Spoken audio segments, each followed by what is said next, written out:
podcast Olim. Des gens, des savoir-faire, des histoires, des paysages. La série de podcasts qui vous transporte à la découverte du Haut-Limousin. Bonjour et bienvenue, je suis Aurélie Pécou, guide à l'Office de tourisme du Pays du Haut-Limousin et je vous invite à l'Eudora découvrir les souterrains. Peut-être avez-vous entendu des gens parler d'un lac sous la fontaine place Charles de Gaulle ou encore d'une galerie souterraine menant à la collégiale qui permettrait même de quitter la ville. Une chose est certaine, il y a bien quelque chose sous vos pieds. De quoi s'agit-il vraiment ? Le bourg du Dorat s'étend sur une colline, dans la vallée du Courtoison. Son sous-sol a été exploité par les hommes comme une carrière, probablement depuis le haut Moyen-Âge. Le roc mort, qui a été extrait, pouvait servir de matériau liant, utile à la construction des habitations.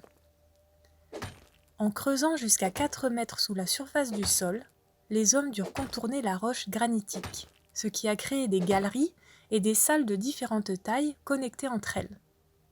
Au fil du temps, les habitants ont utilisé ce réseau de galeries, l'ont transformé et adapté à leurs besoins. Il pouvait servir de lieu de stockage pour y conserver des aliments au frais. Il est d'ailleurs toujours possible d'y trouver des garde-manger, des saloirs et des cuves en granit, ou encore des étagères ou des banquettes creusées dans la roche. Ces souterrains pouvaient aussi assurer un rôle défensif, par exemple en servant de refuge temporaire pour se protéger lors des conflits. Des chiens de garde ou des molosses gardaient les entrées, et des marques de griffes sont encore visibles sur les parois. Quelque part dans la grande rue, une porte en bois permet d'accéder à un niveau inférieur, aménagé en garde-manger.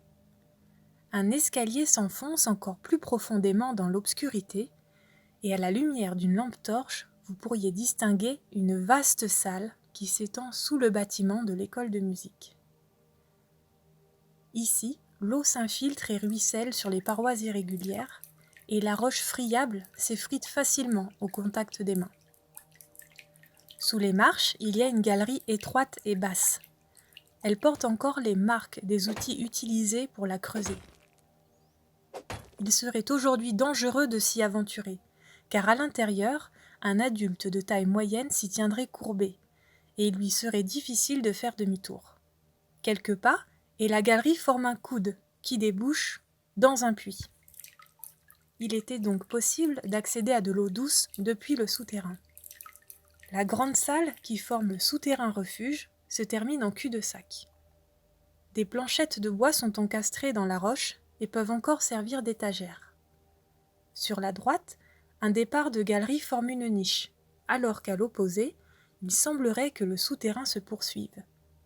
Mais un mur récent nous empêche d'avancer. Nous n'allons tout de même pas rentrer dans la cave du voisin. Ces souterrains gardent une part de mystère. La plupart des habitations du Dorat possèdent des caves voûtées qui pouvaient communiquer entre elles. Mais ce n'est pas une exception. Il existe de nombreux souterrains en France et à travers le monde. Après ce coup d'œil rapide sur les souterrains, si vous souhaitez en savoir davantage, je vous invite à découvrir le livret « Regard sur les souterrains refuges » disponible auprès de la Maison du Patrimoine.